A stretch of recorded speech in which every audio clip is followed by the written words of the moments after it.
And now let me welcome our speaker, Dr. Lara Putnam. We're delighted to have her.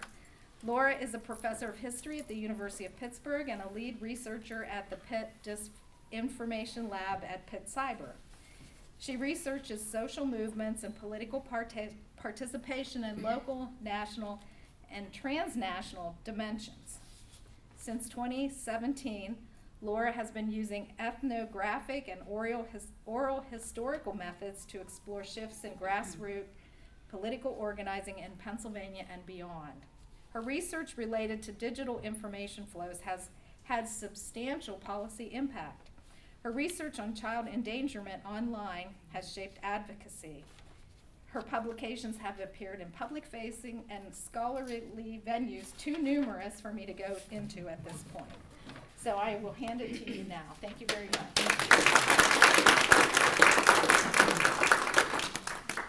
All right, thank you so much, and thank you all for inviting me to speak with you this evening.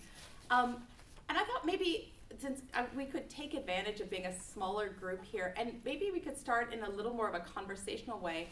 I'm interested to hear what concerns or questions you're bringing into the room with regard to the topic of disinformation. So I wonder if we could just like sort of loop through the audience, and anyone, it's not like, this won't be on the quiz at the end of the semester. It's not an obligatory participation, but anyone, just raise the question. I'm not going to answer the questions as we go along, but I'll make sure then to try to touch on the different issues that you've raised as I share with you just a sort of overview of what the what recent scholarship and science in the area of disinformation and the problems that we're facing collectively, what scholarship has to offer. But let's start with what are you all bringing into the room as either personal experiences or concerns or fears?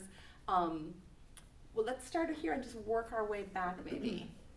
Anything to share? I'm concerned about my not being able to discern the difference between what's reality and what, and even I've noticed on the news, it's not that they're telling you a lie, it's just that they're not telling you all the truth, or then you can tell by the way they're phrasing things. And I think, if I don't pay close attention, I'm just concerned that there must be a way for me to be more discerning. Yeah.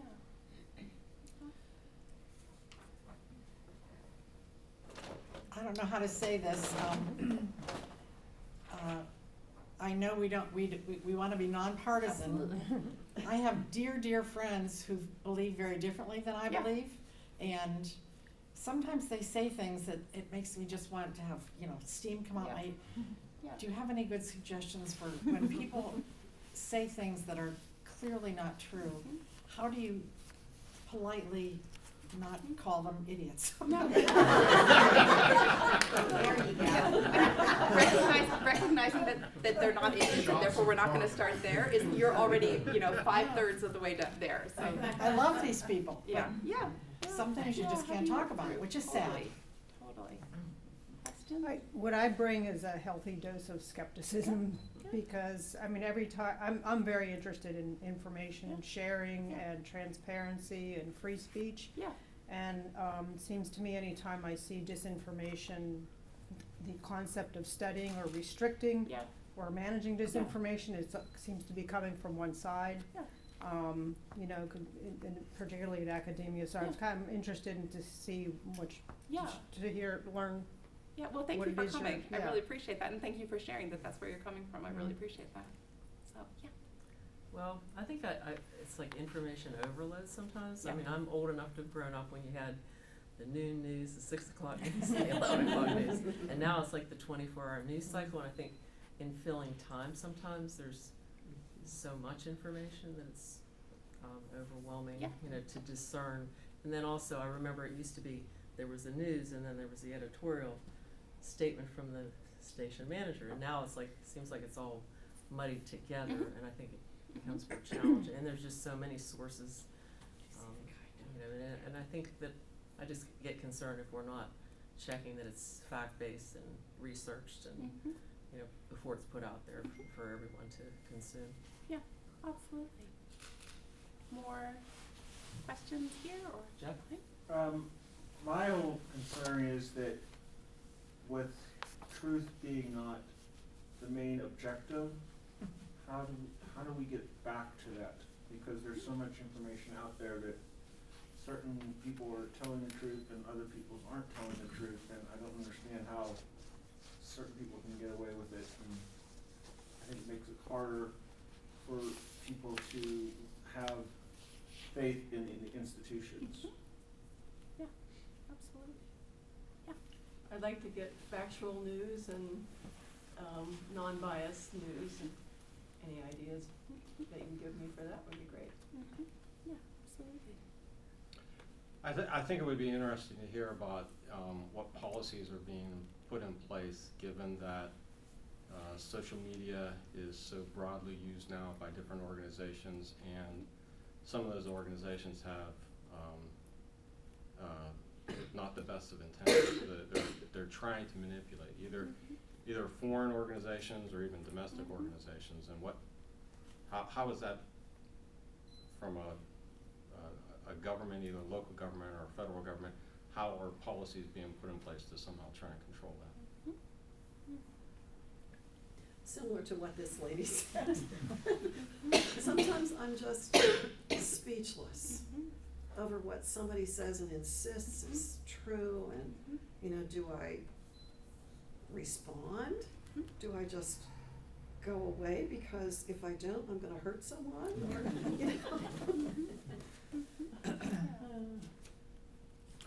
I'm concerned with the proliferation of disinformation, and also how to interact with people in a way that is civil and respectful, even though someone might be asserting something that is clearly false or based on a misunderstanding. It seems to be that loss of the ability to engage in civil discourse is especially disturbing. I guess I'm concerned about the whole notion of someone to be claiming to be part of some kind of disinformation lab. Yeah. Like somehow they know Right, doesn't it sound like everything. we're like growing things in the lab? Well, no, we're just over the concept that somehow this lab knows what's all true and what isn't. Yeah. I mean, and just the nature of it seems like could be bordered on censorship. Does that make sense? Yeah. I And, totally hear that you know, concern. especially since Shapiro just announced he's going to have this election, what's the term of it, some type of election task force. So he's going to like try to quell disinformation on elections or something. Anyway. And that's raising concerns for Yes, you. yeah, on top of that. Yes. Yeah, thanks for sharing that. Hi, I am also on the side of not being able to talk to half my family, and I do not travel in any of the social media that has controversy. As soon as, I block them all because I'm not going there. And I just want to know if any of your think tanks have found what is it going to take actually burst that misinformation bubble where no truth penetrates it? What's it going to take? Is he actually going to have to shoot somebody? That's my thing. Well, 2 points that I already said one of these things. I think a fair share of people know more about celebrities than they know about their elected officials. I understand, and even my kids are way grown up, that they don't teach civics in public schools anymore. Now, I don't know if that's everywhere, but I understand it's pretty widespread. So that just means a lot more people really don't understand how our government actually even operates. And so I think that, there are a lot of people that think they have the answers, but they don't know enough about how government works to really be able to evaluate some of the information that they hear to make those kind of decisions of whether, you have to have at least some background in order to say, well, could that be true or not true, to even question. And then, of course, we have this new thing with AI that just is gonna make things even more complicated. I guess I play this little game sometimes in the morning where if there's a major story, I'll go to 8 or 10, news sites to see what the spin is on each of them to try to, and maybe the thing out of that is most people, major news sites aren't projecting mistruths. They're giving their side of the story and that little piece of it. But I guess I'm wondering, how do you get around something where there's a story that's like information passing, or there's a story that information passing for a political objective? And it's tough because on your window you're looking through, you can make your judgments too. Yeah, absolutely. Yeah. In the background. I have a barometer that basically says if something makes me very angry or very sad, that I should step back and study it before I react, because usually they're going after my feelings to make me quit thinking. And that's helped me, especially when I'm volunteering with a group of coworkers who are diametrically opposed. They might right now say, what have I heard recently? 5 million military-age Chinese have come across the Mexican border in the past, and I go, where are you hearing this? I said, I have seen that there are some Chinese people, but they look like children and mothers, and they're not 5 million, it's 1,000 people, and they are coming across, and the guards are letting them, but it's not a fifth column of Chinese ready to start war in this country. So then what I say to the person is, I hear your fear that there's a kind of military something happening that scares you, and I get that idea of your fear, but I think we have to examine where that's coming from. Somebody's pushing your buttons. Yes, I think we all have a good idea of when we hear disinformation, but I often struggle with the idea of maybe what I think is right isn't, and maybe what I think is incorrect is correct. And I often wonder how we go about trying to figure out or discern which is right and which is wrong, which is correct, which is incorrect. There's a lot of information out there, so much so that it's difficult to sort through it all. But obviously, whether you're a Republican or Democrat or an independent, there are some good ideas on all sides. It's just that they don't seem to concentrate on coming to an agreement about anything. And so that's where the struggle is. I think that the reason I'm really interested in this is, first of all, I was sort of astounded that we had a need for a disinformation laboratory.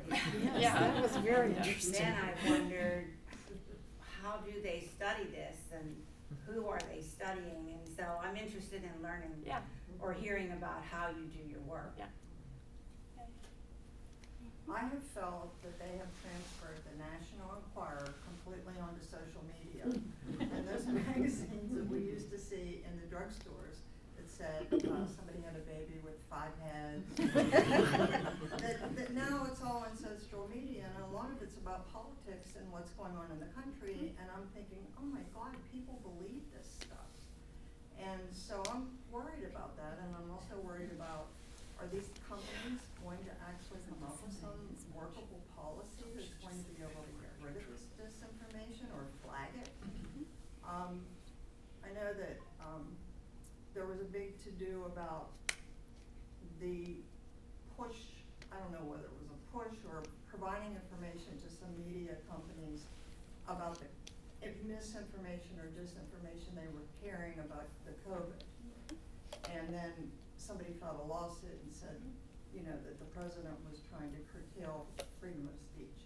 And so where does that where is that balance? And I don't know that they've settled that lawsuit yet, but that's a concern. Yeah, absolutely.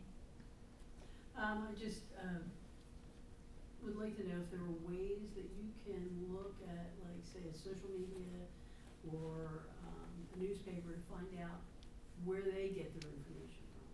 You know, where does that information, that truth, suppose that they're publishing or whatever, where does that, you know, can you drill down on that to find out, okay, you hear all the time about the government saying, well, this is a Russian disinformation site, that that's where they're getting their information or whatever, they're trying to influence that. Is there a way for someone to be able to discern that? And I wanna go back to the foundation, what is disinformation?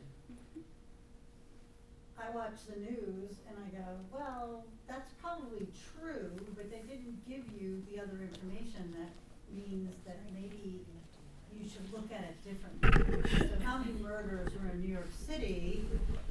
But, okay, there's a lot, but there's a lot of people that live there.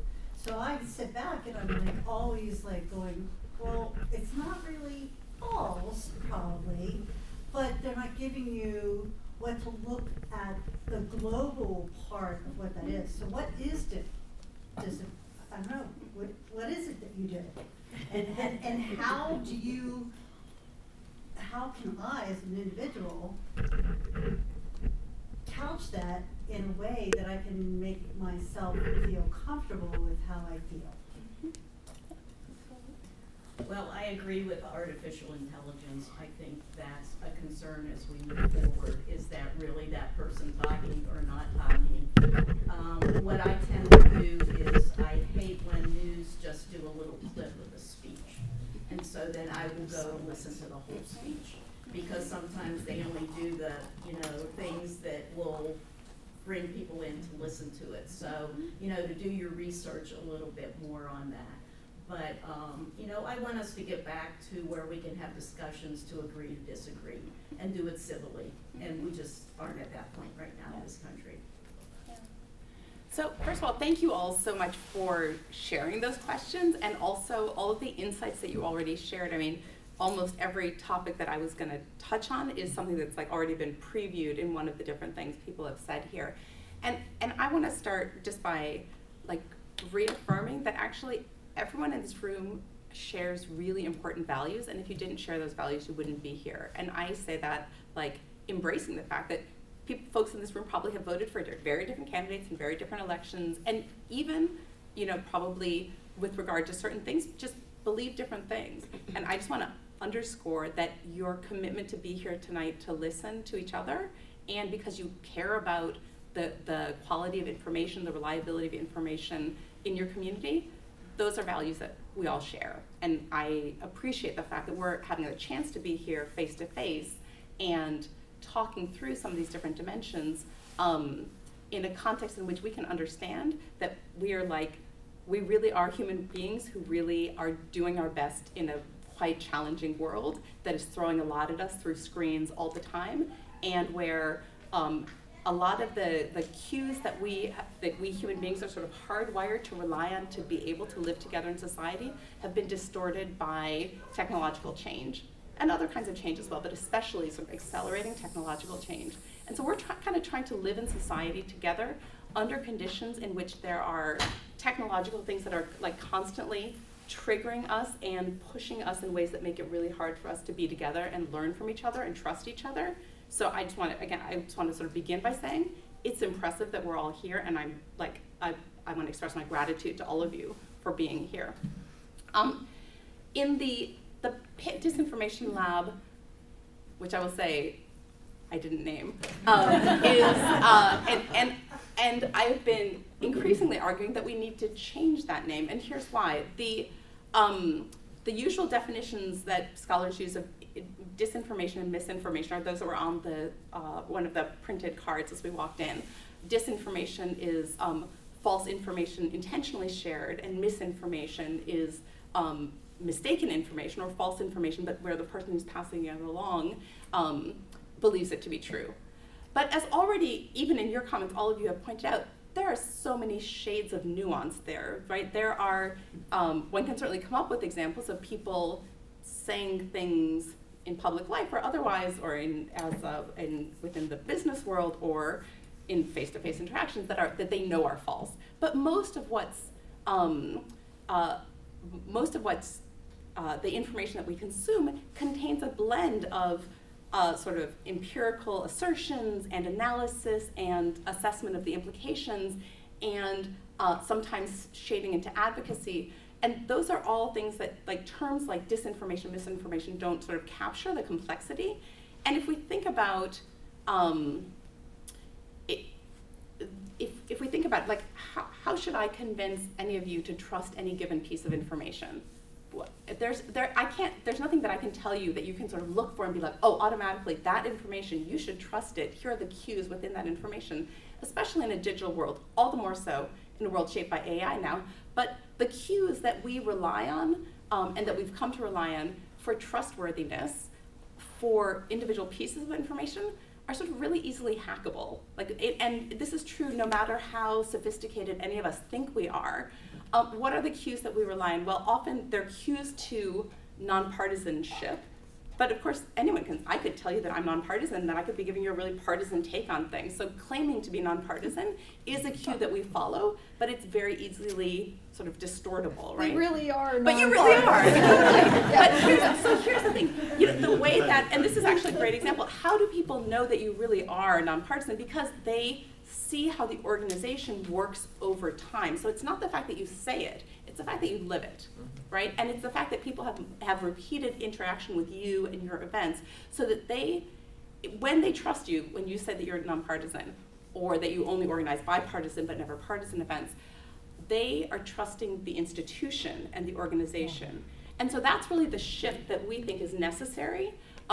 We think that we need to move away from having arguments about particular pieces of information and sort of either saying, like, trust me when we say, it's not censorship, that's false and you shouldn't hear it.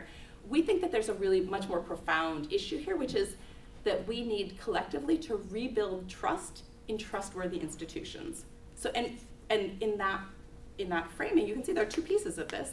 People need to trust, and the institutions need to be trustworthy. So and what I'm going to suggest is that there's no, so how will people judge institutions to be trustworthy? It's not going to be because of what they see on a social media post. It's not going to be because someone tells them, just trust me, to trust this institution. It's going to be because that institution has been transparent and accountable and has found ways of understanding people's skepticism and sort of bringing people in to understand why, over time, even if that institution sometimes gets things wrong, there are paths to accountability and there are paths to transparency, so that over time, more accurate knowledge is being produced by that institution. And if people see that and have access into that, have the ability to see not just what you're saying, but what you're living, how you're, on what basis you're making the claims that you're making, over time, that's going to be what's necessary to rebuild trust and again, not to rebuild trust in what I tell you to trust, but to rebuild trust in institutions that you know to be trustworthy. So I want to pause and jump back a little bit in time, because I'm a historian, as described, as told here, and suggest to you what I see as some of the technological changes that have added to our crisis of trust. But the crisis of trust, even though I'm going to be focusing tonight on changes in media and social media and how digital information flows have been particularly damaging for our society, the crisis of trust is not just about that. And we could do a whole separate discussion about the ways in which the kinds of social institutions that have long built trust within our society have been frayed and decayed over the course of the last generation and a half, 2 generations. And I'm talking about all the spaces where people learn to live in society together, whether that's about organizations like the League of Women Voters, which is super important, but 20, 40, 50 years ago, there would have been, in a place like Westmoreland, many other similar sort of voluntary organizations. There were the Lions, there was the Rotary Club, there were the Elks, there were churches, there was summer Bible school, there were all of these there were picnics, there was the VFW, and I know some of these still exist, so I'm not dissing Westmoreland. Westmoreland is a fabulous place, and probably has many more of these institutions than some other places.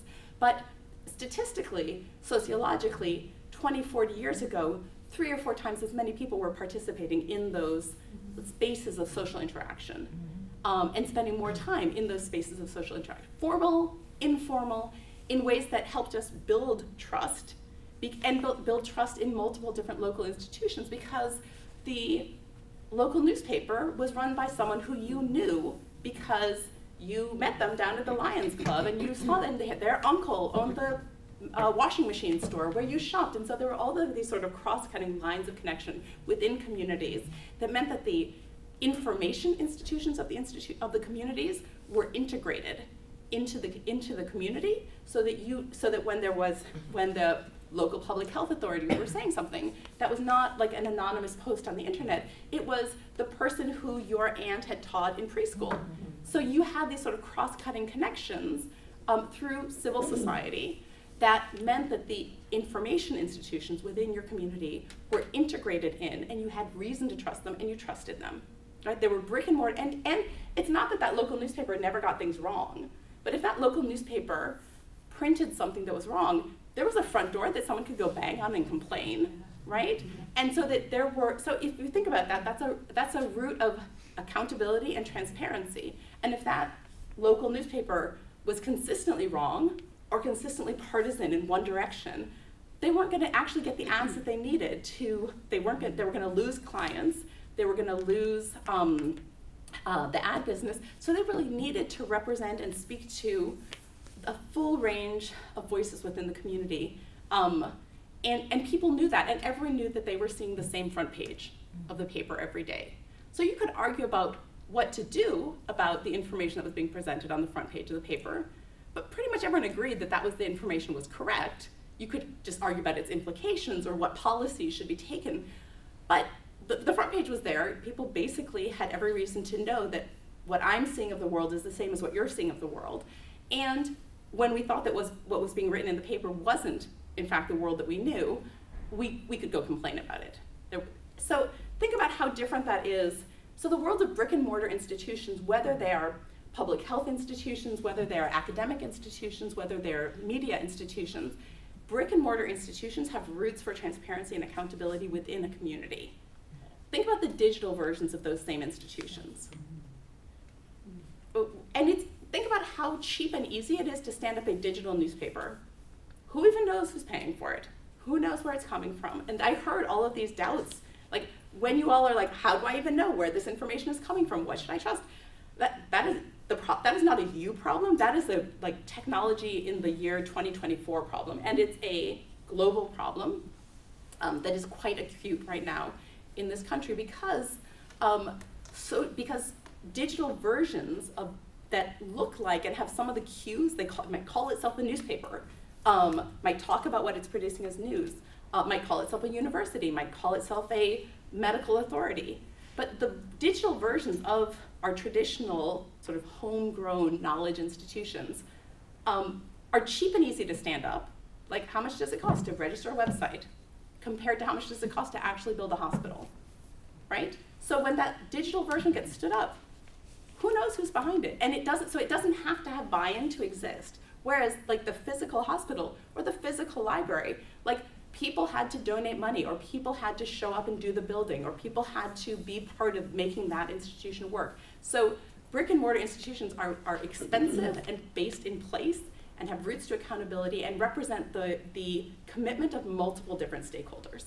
And the digital versions of that we see online can claim to be the same thing, but they're cheap and easy for anyone to throw up, right? And so of course it's natural for us to be suspicious. And actually we're right to be suspicious because people can sort of hack our trust. And people can find it profitable to say, oh, don't trust those folks, trust us instead. And then it becomes a sort of game of mirrors, right?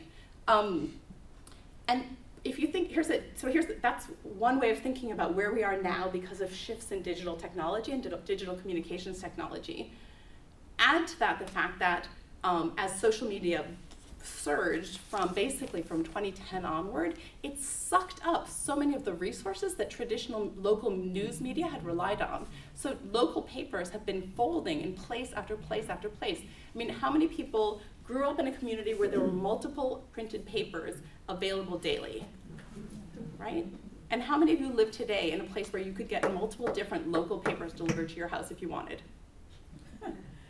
Right? And that is basically just like literally that is like Mark Zuckerberg just sucked up all of the advertising money. First it was Craigslist, but then it was Mark Zuckerberg, and Facebook just sucked up all of the advertising money that local media, that local newspapers, and sometimes radio stations and so on had relied on, and just like put it into the pocket of wealthy investors. Right? And so at the same time that it's become super cheap to stand up sort of fake information institutions, just online quick and easy versions, it's become, we've had fewer and fewer reliable because local and brick and mortar news producing institutions. And that has, so we've gone from looking like this to looking like that, right? And then as a final note, you know, if you think about it I wonder if you actually mentioned this, you know, in a world of broadcast information, which is really the world that the news, the heyday of like the, you know, big three national news networks. In a broadcast world, we are all getting the same information. Now, there are some things that are good about that and other things that are bad about that, but you know that we're seeing basically the same front page of the paper, and even when we're watching TV, we're seeing the same, you know, a narrow but a manageable range of information. Then we shift but since digital information flows are cheaper, there can be more of them, right? So we don't have the same bottlenecks and we don't have the same built-in economic trends towards monopolization. We end up with new kinds of monopolies, right? The social media companies ultimately end up becoming a new kind of monopoly, but first we move through a period in which there's cable news and you know, more different kinds of smaller magazines. You can think of that as you go from a sort of broadcast era to a narrowcast era. When there are multiple different channels, it can feel a little, you know, like when all of a sudden, I am old enough that I remember when we got cable for the first time, and it was like there were double digits of numbers of channels and so many different things to watch. So a narrowcast era is one in which, on television, on radio, in print media, there are many different alternatives for us to be looking at. But we all have the same alternatives. And if I say to you, hey, you know, switch it over to channel 11 and hear what they're saying, you will switch it over to channel 11 and you and I will see the same thing. Very different is the era of social media and of platform-driven, algorithmically delivered digital information. Because then we're no longer seeing the same things. Because social media platforms build algorithms that maximize engagement. So what you do online shapes what you see online, right? So the digital, sometimes it's called like the digital exhaust that you leave behind as you go to one website, shop for something on Amazon, go over to Facebook. There are cookies or trackers being attached to your browsing history that will then shape what you see. And then within any given platform, for instance, within Facebook, similarly within Instagram, similarly slightly less so for different reasons, happy to talk about it within TikTok. But what you engage with, the algorithm will deliver you more of, right? So it's like your very own personal addictive slot machine. Like whatever that like sees you and whatever you react to, it is programmed and it has done constant testing on you and other people. Like you are kind of the gerbil in the wheel here. You are being tested on by the social media platforms. Literally is what they do. So that whatever you are most reactive to, you are gonna see more of. And what that means, on the one hand, that's a huge motor driving this polarization in this, because you will see whatever you fear most, you will see. Whatever you are most angry about, you will see. Whereas the stuff that you're like, oh yeah, whatever, that's fine, like, oh, it's you know, no big deal, you won't see more of that. Yeah, like glad you enjoyed seeing that thing that did not make you have a reaction, you won't see it again. You won't see things like it again. You'll see more of whatever it is that you react to, even if you're reacting to it because it makes you really angry. So it's not that it's not that social media platforms deliver more of what you want, it's that they deliver more of what you react to, and often that's what you hate. So they'll deliver you images of the things that make you afraid, or that make you angry, or that make you outraged. How could he have said that? And so if the things that make me outraged are different than the things that make you outraged, I can't actually call you up and be like, oh my God, did you see what was on Channel 11? You'll be like, what are you talking about? It was totally different. And at that point, we are just living in a very different reality. And we are equally, like, we are the same good human beings with the same values that we started out as, but we're now seeing very different things, right? And that's what's, I think if you, these are the, nothing that I've said is controversial among people who study Facebook, Instagram, or among, like, this is not like the conspiracy version of what social media has done to us. This is simply descriptive. Bill Maher interviewed somebody, I can't remember his name, but basically said what you said. Like, you know, kind of, I mean, and I was gonna add a few other things later, but basically, I like the slot machine. It leaves, whatever it does, it kind of drags you down some path, and again, you, whatever. I just want to let you know that you're not the only one who said it. Totally. Well, I mean, in part, like, the portrait that I'm giving you is largely built, among other things, out of like the materials that these social media platforms put together for investors.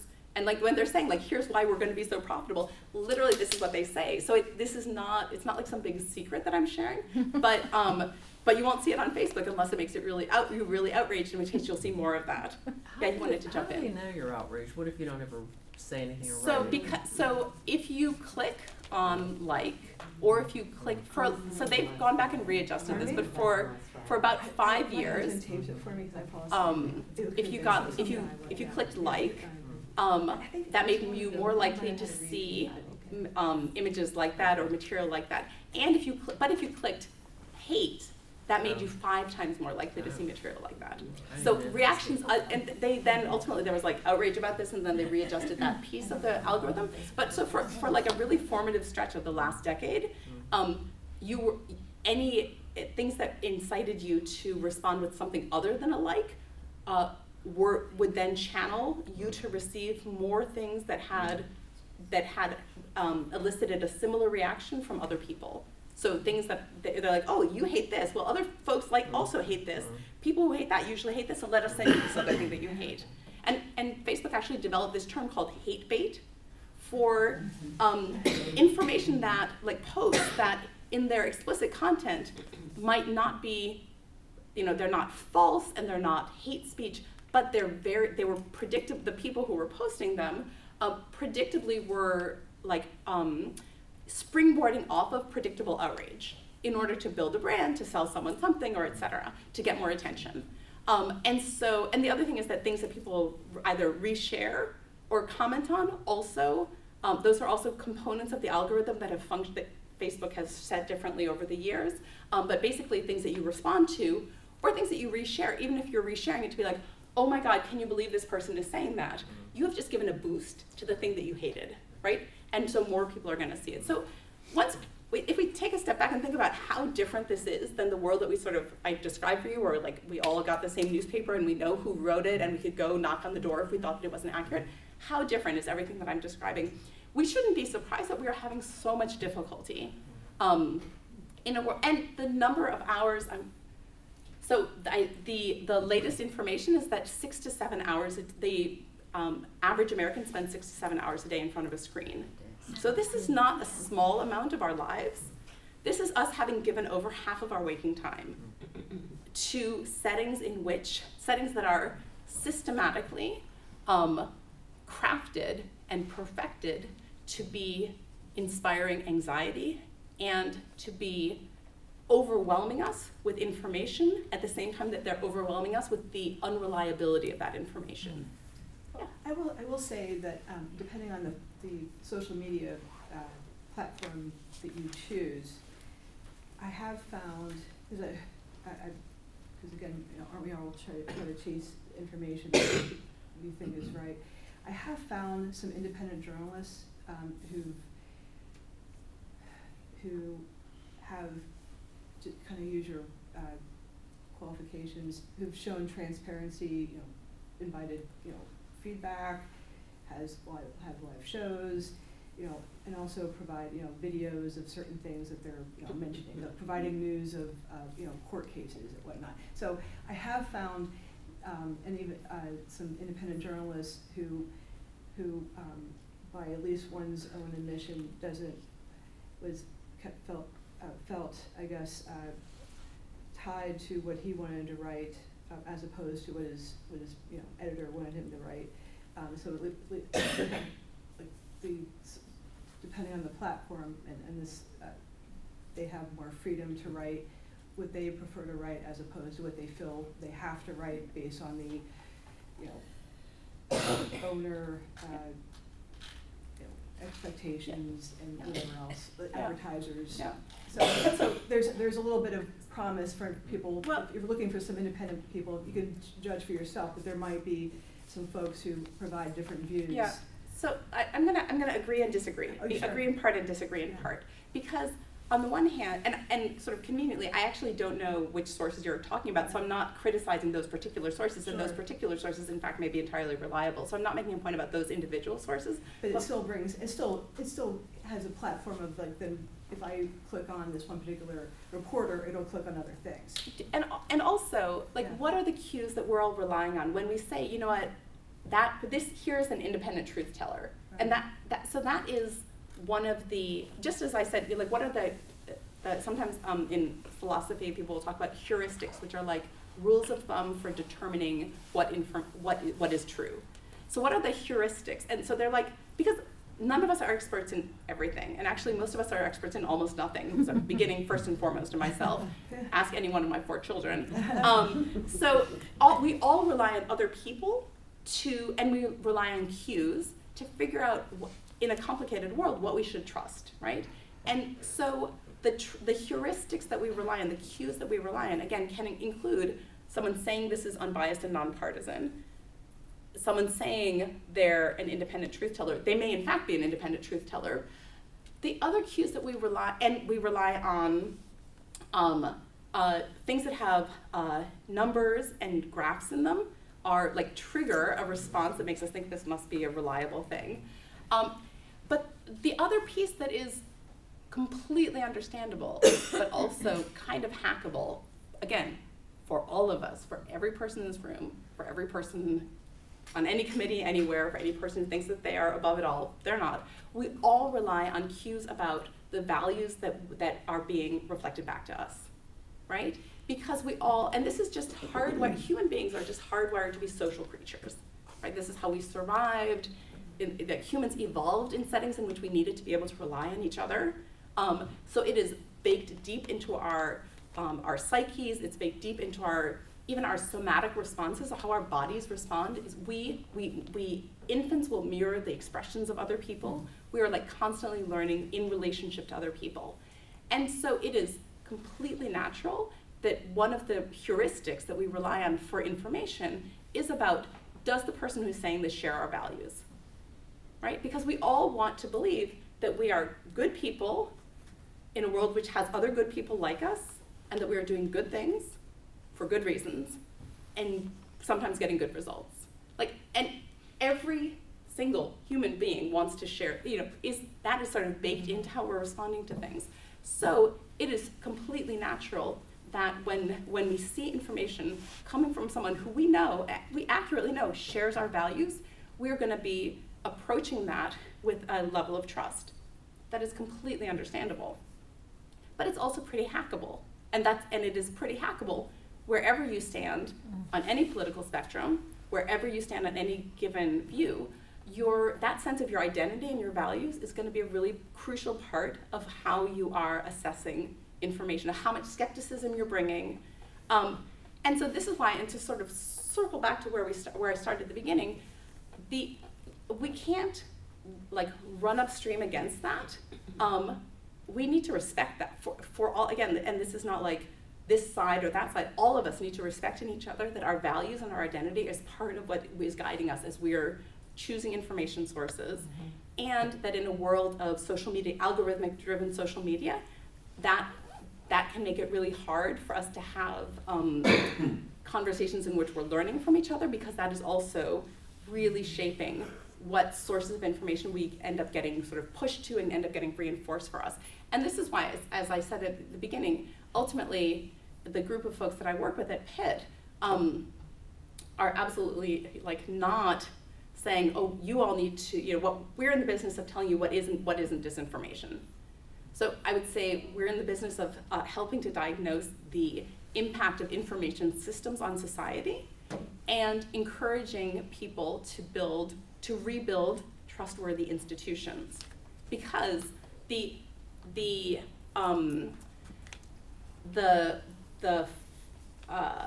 and there aren't any individual cues. You know, there's no like magic wand that I can give you. There's no litmus test that I can give you where you can dunk any like given tweet or any given news story in it, and it's like if you pull it out, if it's yellow, it's trustworthy, and you pull it out, and if it's you know it's purple, you're like, oh, that's not trustworthy. That's disinformation. So since you know I don't have that magic liquid, no one does. So I also like for sure do not want. I don't know. I don't want the government to be the one doing the dipping and being like, oh, it came out yellow, it came out purple. But I do want there to be trustworthy institutions, and I want us to be able to trust our local, you know, our local news. I want us to be able to trust our public health authorities. I want us to be able to trust our election officials. There are certain sort of core, because it's costly and exhausting to live in a society in which people don't trust each other. Because then you have to do all kinds of constant verification, right, and constant checking. It makes the simplest family conversations difficult. It makes public conversations with people who aren't family difficult in other ways. And this is sort of systematically true across societies. Political scientists have studied this, sociologists have studied this. The most prosperous societies are the most trustworthy, not just trusting, but also, so things tend to go together. Prosperity, trustworthiness. If you ask people like, would you under X and Y circumstance, would you cheat if no one was looking? Would you run a red light if no one was looking? So the same societies tend to be trustworthy, trusting, and prosperous. Right? Those things tend to go together over time. But the technological changes that we've been facing over especially the last 15 years have accelerated processes of distrust that just make it then much harder for us to solve problems. And so rebuilding that trust is, for me, the core goal rather than focusing on the information, the level of information and distrust in information. It's super important. It's definitely causing challenges for us, but that's the symptom. That's not the real core problem. And the real core problem is helping people come together to rebuild trust in trustworthy institutions. So I'll stop there. I've talked at you for too long. And let's shift back to question and discussion among all of us here. Yeah. So you mentioned trustworthy institutions, and that makes a lot of sense and everything, but in a digital world, yeah. What does that look like? How is that done? You know, are you guys looking at that, or are you helping to form policy on that? So, I mean, for sure, like basics of like, we could do more to bring up the floor and do things like requiring social media companies to label things that are AI generated video, which is more visible to them as a piece of video or as an image is moving through their digital channels. There are easier ways for them to recognize what is AI generated than for me as a viewer to recognize that. So it would be helpful if the large social media platforms, for instance, were labeling as AI things that are generated using artificial intelligence, because otherwise it just further causes, we're on the verge of having such a big shock to what it was already a pretty pathological system here by the onset of generative AI and the ways that fake video and text can be generated so quickly and so easily. And part of the problem is from like fake artifacts that will be circulating, but also the problem is, well, even the real stuff we're going to doubt. Yeah. Right? Like, so our distrust is going to be brought to bear on all sorts of things that we should be trusting. And we should be asking questions about, but we're like, oh, that's fake news. And that's fake news. But now it's going to be like, oh, that's a fake video. That's a fake video. So there are certainly things that social media companies, for instance, could be doing to bring up the floor in terms of the labeling of artificial things. But in the core, I mean, let's say where I am personally, in having read a lot of recent, for instance, experimental evidence about different things that people have tried, and there are lots to like increase discernment of disinformation or untrustworthy information, and it turns out that really all of us we just fall back on things that seem comfortable to us and seems like they probably should be true. We tend to trust, and it's hard to. There aren't like item-specific interventions that are systematically helpful. So that suggests to me that most of the solutions are going to be offline rather than online. And so there are going to be solutions about rebuilding the sort of social settings that allow for trust, and encouraging institutions to be trustworthy and to share information in ways that help people understand not just the sort of surface facts, but how they came to, what was the process that shaped that information. But I would love to tell you that there's a good answer to the way that the social media platforms have had a really damaging impact on, societies in general, but then also individuals, including kids. This is a different piece of what I study, but the impact of social media on children is really awful, like genuinely just awful. And sometimes it's like awful in trivial ways, and sometimes it's awful in really specific, horrendous ways. But it's not like there's this other piece where it's great. It's like there's not very much over here, and then there's lots of like pretty bad, and then there's some like really scary bad things. So I think, and the part of the problem is, with all of us, because we have very rapidly embraced a world in which social media and digital media feel like natural and entertaining and feel like we can't walk away from them. So I don't have good answers to that, because these balancing free speech and autonomy and the fact that we all do have the right to, enjoy different kinds of media, hear different kinds of voices, balancing but those patterns of individual choice, which are absolutely crucial, and free speech and so, which are absolutely crucial, are in this current moment can be sources of friction, or can sort of lead us down into cul-de-sacs in which the overwhelming impact of social media circulation of information can be really damaging. But part of it's say a shorthand for saying the same thing is the problems that the things that got us here are not necessarily the things that are going to get us out of here, right? So it's much easier to destroy trust than it is to rebuild trust. You can destroy trust with like a single tweet or through digital means, you can destroy trust, and you can sort of harvest trust. You can sort of do strip mining of trust. You can take this is at some level, this is what scams are. Scams are like strip mining trust. They take the fact that if you got a phone call from your niece, you would want to send money because that person you trust and you would be willing to share money. They're strip mining that trust, and they're like using it to take, wealth away from you, or to take money away from you, or et cetera, et cetera. So it is profitable to break trust down if you are unscrupulous about it, and in a world in which we're all online, you only have to have a couple of unscrupulous people to create a lot of people who've been victimized. And so it's quite easy to break trust down, and to do so in a way that creates incentives for a handful of people willing to do that unethically. And then rebuilding trust can't happen through those same routes. Can't rebuild that trust online. You have to rebuild that trust in the social world. And that's working in the social world is slow. Doing things digitally is fast. Yeah. You mentioned trustworthiness, trusting, and prosperity as three linked features. Does that culture exist in our world? And if so, where? And how did they get there? Well, I will say, the United States of America used to be one of the most trustworthy and trusting countries in the world. And I don't mean that, I am patriotic, but I'm not just saying that because I'm patriotic. I'm saying that as someone who's looked at statistics from comparative studies. So it used to be that the United States was extraordinarily trusting and had extraordinarily trustworthy institutions. Trustworthiness and trustingness has decayed in many countries worldwide, but it has decayed especially rapidly for us because we started off in a much better place than where we are now.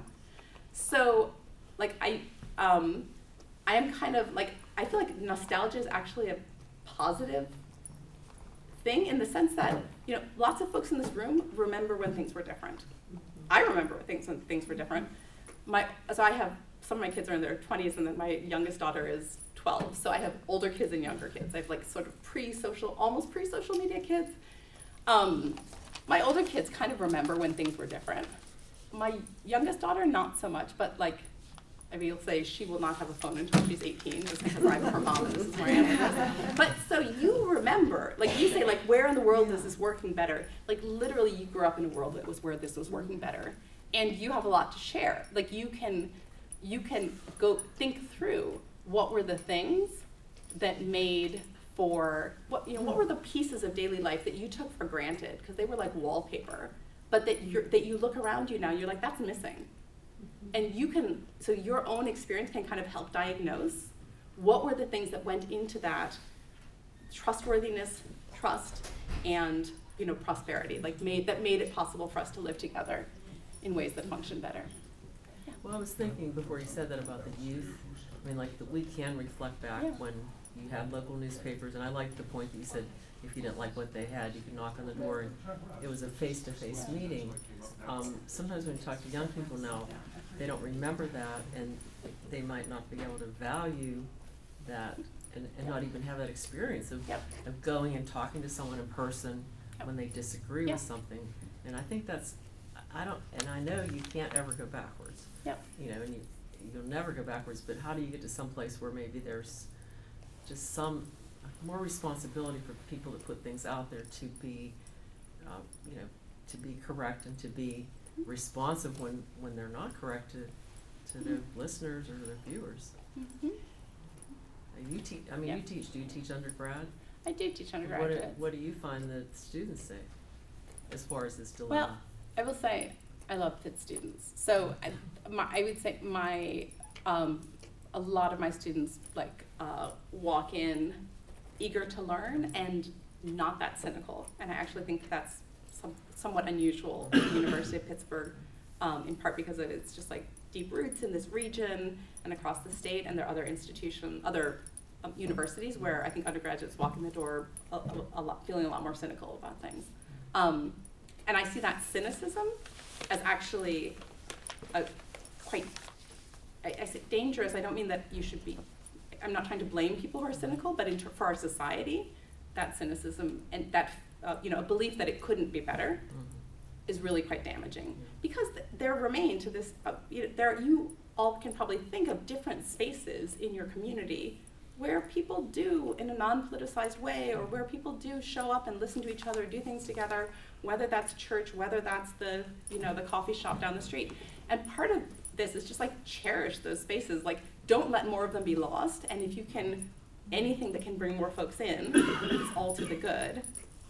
So there's sort of like an at least do no harm piece of this, because any place where you've got these embers of spaces of encounter and sort of face-to-face encounter are really important to cherish, even if sometimes like it's uncomfortable to be there. Like even if sometimes you hear things you didn't mean, that you don't agree with, that's fine. It's no problem. We're still here together. What were you going to say? Oh, two prongs. Yeah. One, I was just wondering if you had ever looked at or considered the News Guard. And then the other thing was too, you're mentioning Pitt. I had a bee in my bonnet about something please. That I just thought I would share. Yeah, that I please do. think is probably something a lot of parents of university students share. My son was at actually Pitt Greensburg. I can't recall exactly which class he had, but they had to look at local news and they had to talk about current issues and all of this stuff. And the professor he had, was railing about Trump. It was not the topic, but it was just, sharing that her political viewpoint. Nobody else was allowed to say anything, and if she had any inkling that somebody had a different opinion, you could tell there was, animosity there. And they were forced to use like the New York Times, because she claimed, only the New York Times is their source, because she claimed that was non-biased, which I can't even imagine anybody, whether you love it or hate it, I can't imagine anybody ever thinking that. And so the kids just had to kind of quietly roll their eyes and not have any discourse about that. And that is really, really upsetting and disappointing to me. So I was wondering, just wanted to share that, Yeah. get it off my chest. Yeah, But also totally. wonder if, as you guys are looking at this, do you look inward at the university as Yeah. well? Yeah, for sure. I mean, well, I should say, I mean, we aren't like the internal Pitt police. Right, so, like right. we're But I like mean, in not the terms Pitt of- thought police either. Are but you we, thinking about but- educational but institutions when as I'm, well? When I'm talking about the need for institutions, the need for trust in trustworthy institutions, part of it is about, saying to ourselves, like, a trustworthy institution is not one that's always going to get it right, but it's a one in which there are roots for feedback, so that when you get it wrong, you hear that you got it wrong, right? So, like, so hopefully there are in place roots for feedback, so that that professor is hearing from someone about the fact that she's getting it wrong, whether that's colleagues, whether that's students, whether that's the anonymous OMETs, the Office of Measurement and Evaluation of Teaching, chance that students get at the end of each semester to give comments. So I'm absolutely not here to say that Pitt gets it right all the time, but I think we are an institution that tries to be trustworthy in the sense of having roots for correcting when we're wrong. So, and your comment, I think, really helps illuminate all kinds of things that are not helpful if you're trying to help people rebuild and build their ability to engage with information in a way that's trustworthy. Name calling is not going to be helpful. Asserting that certain institutions are sort of automatically unbiased is not going to be helpful. Whereas helping people think through, like, well, what would I want to see in a newsroom? What kinds of practices and internal policies would I want to know that were in place, so thinking in terms of the system and the process rather than the outcome, rather than judging by the outcome, saying, like, let's think about, and rather than judging by, like, what is the opinion page saying and what are the non-opinion, what are the news pages saying? Well, what are the processes underway within that newspaper that are shaping, what are the internal checks and balances underway, what kinds of reporting is being done, what kinds of rules are in place for reporters. And I do think that this, it's long been the case that newspapers had both opinion sections and news gathering sections. And in an earlier era, I think we could all sort of wrap our mind around that. And like we understood that, like, different columnists were sharing their opinions over here and that the reporters were doing something else. But I hear so much concern about that, and I think it's very understandable concern, that I think we may need to move to a place in which, like, those things are just spun off into different categories. Because otherwise people will be like, well, I saw X in the New York Times on this page, so I'm not going to trust what they say over here.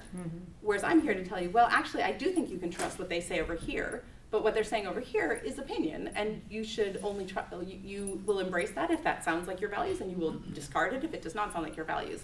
So I think my sense is that the mainstream, both local and national news organizations, in fact, do have systems in place that, on balance, lead towards accurate reporting.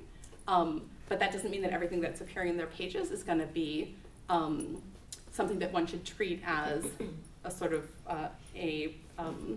as reporting on fact. And that's naturally confusing. Let me jump to the back, and then I'll jump over to you. Yeah, sorry. Yeah. You had said that you didn't think that the government would be the entity that you would want to do the policing, but they did when they used the fairness doctrine. Why can't we bring something like the fairness doctrine back to certain news sites so that people know that they have exactly what you're talking about, the systems and the processes where you have to have verified, the story and whatnot. Yeah, so that you bringing up the fairness doctrine is a really good point, because if we look at the evolution of media, when the fairness doctrine was discarded, it sort of went along with times with the era in which attitudes towards news became more polarized. I don't know that bringing it back is going to, like, can we get that? What is it? Can we get that, like, Coca-Cola back in the bottle? I don't know. Like, can we go backwards on this? Because we're now in again, like, up through the 1950s, up through the 1960s, 1970s, this country lived in like in comparison, in sort of world history, there had been very few places that were as trusting and as trustworthy as we were on balance, obviously with differences in different places and so on, but like, so like I was born into an unusually trustworthy and trusting society that didn't really know how good they had it, right? Because of the... Right, that the government would have the opportunity Yeah. to put that rule in Yeah, place. but I do worry that now even the judgments of like, you know, what counts as balance, like what am I going to balance with what, is now so intensely polarized that people would have a hard time even agreeing on that. Whereas in that earlier society, there were more institutions with a sort of baseline of agreement, which is not where we are right now. So basically, we don't really have a solution. Well, again, I know, I really wish I had more. I wish I had more happy stories to tell. I'm sorry to end this discussion, but the library closes at 8 o'clock. Oh my gosh. So, Dr. Putnam, thank Oh my you gosh. so much. Well, thank you.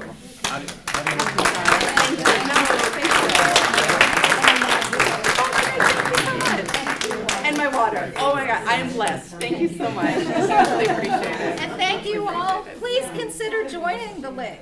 So we can help you do that.